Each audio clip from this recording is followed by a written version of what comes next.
আল্লাহ তাআলা কিয়ামতের কঠিন ময়দানে যেদিন স্বামী স্ত্রীকে চিনবে না, স্ত্রী স্বামীকে দেখে পালিয়ে যাবে, বন্ধু বন্ধুরে চিনবে না, পীর সাহেব মুরিদরে চিনবে না, মুরিদ পীর সাহেবরে চিনবে না, দলের কর্মী তার নেতারে চিনবে না, নেতা তার কর্মীরে চিনবে না, বন্ধু বন্ধুরে দেখে পালাবে। এই কঠিন মুহূর্তে সূর্যটা মাথার কাছে চলে আসবে, জমিনটা তামার জমিন হবে, আজকের জমিনের মতো নয়। মানুষ ঘর্মাক্ত, ক্লান্ত, শ্রান্ত মাথার মগজগুলো কানের ছিদ্র আর নাকের ছিদ্র দিয়ে বেয়ে বেয়ে পড়বে। বিশ্বনবী ফরমান, কিয়ামতের ওই কঠিন ময়দানে 7 শ্রেণীর ব্যক্তিকে রব্বুল আলামিন তার আরশের নিচে ছায়া দিবেন।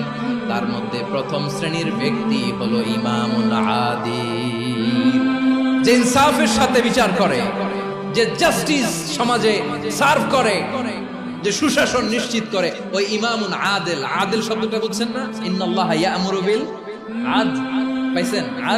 আদিল। 7 শ্রেণীর ব্যক্তিকে আল্লাহ তাআলা সুশীতল আরশের নিচে ছায়া দিবেন, যেদিন তার দেয়া ছায়া ছাড়া কোনো ছায়া থাকবে না।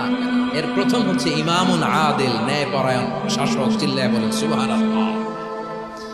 আবার বিশ্বনবী বললেন, ইন্নাল মুকসিতিনা ইনদাল্লাহি আলা মানাবিরা মিন নূর আন ইয়ামিনির রহমান। কিয়ামতের দিন যারা ন্যায় পরায়ণ হিসেবে আল্লাহর সামনে দাঁড়াবে, কিয়ামতের দিন রব্বুল আলামিন তার আরশের ডান দিকে ওই ন্যায় পরায়ণ লোকদের জন্য আরশের ডান দিকে একটা নূরের মিম্বারে তাদেরকে বসার সুযোগ করে দিবে। আল্লাহর আরশের ডান দিকে ন্যায় পরায়ণ লোকদের জন্য আল্লাহ তাআলা নূরের মিম্বার বানাবে।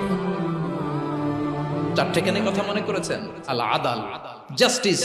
ইন্নাল্লাহা ইয়া'মুরু বিল আদল। আল্লাহ তাআলা এই আদালতের নির্দেশনা দেন, সুবিচার, সুশাসন। প্রিয় ভাইয়েরা, এটা আমরা বাংলাদেশে চাই কি চাই না? এই যে অরাজকতা, এই যে অন্যায়, এই যে জুলুম, এই যে ইনকনসিস্টেন্সি সমাজের অসঙ্গতির প্রধান কারণ জাস্টিস নাই, সুবিচার নাই, সুশাসন নাই।